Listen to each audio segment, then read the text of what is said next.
July 18th, 2022. How's it going, guys? Well, we got motorcycles revving their engines going up and down the street. Interesting. Right at little here after midnight.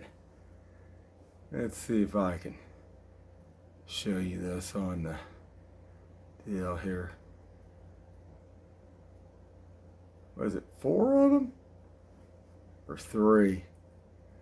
Usually they have 2 vehicles and 1 motorcycle following either in front or behind. They work like clockwork. Let's see here. 1, 2, 3, 4. Wow.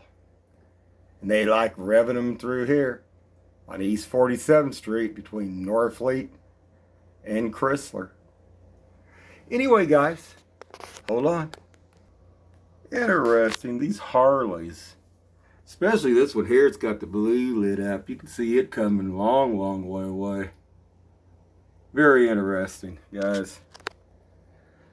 I mean, there's only so many places open around midnight.